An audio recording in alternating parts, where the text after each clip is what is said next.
অনাস্থার জল্পনার মাঝেই ইস্তফা। উমরাপুর গ্রাম পঞ্চায়েতের প্রধান রবিকুল ইসলামের পদত্যাগে সরগরম সুতি 2। শুরু রাজনৈতিক জল্পনা। মুর্শিদাবাদের সুতি 2 নম্বর ব্লকের উমরাপুর গ্রাম পঞ্চায়েতের বড় রাজনৈতিক প্রশাসনিক পরিবর্তনের ইঙ্গিত মিলল। ব্লক প্রশাসন সূত্রে জানা যায় যে খবর অনুযায়ী উমরাপুর গ্রাম পঞ্চায়েতের প্রধান রবিকুল ইসলাম তার প্রধানের পদ থেকে ইস্তফা দিয়েছেন। এই ঘটনাকে ইতিমধ্যে গোটা এলাকায় চাঞ্চল্য ছড়িয়ে পড়েছে তীব্রভাবে।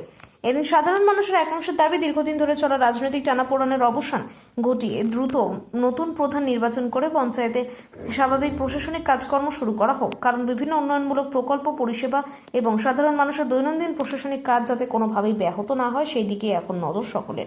বর্তমানে উমরাপুর গ্রাম পঞ্চায়েতে নতুন প্রধান অনুষ্ঠিত হবে কার হাতে যাবে পঞ্চায়েতের নেতৃত্ব এবং এই পদত্যাগের প্রকৃত কারণ কি, সেই প্রশ্নেরই উত্তর খুঁজছে রাজনৈতিক মহল থেকে শুরু করে এলাকার সাধারণ মানুষও।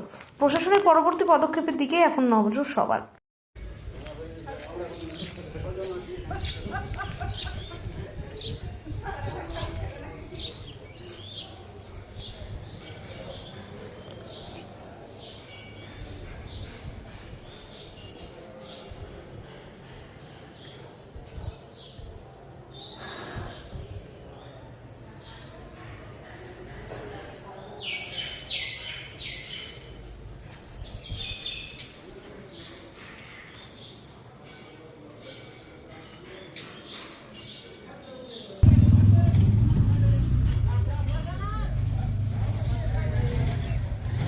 Talleres.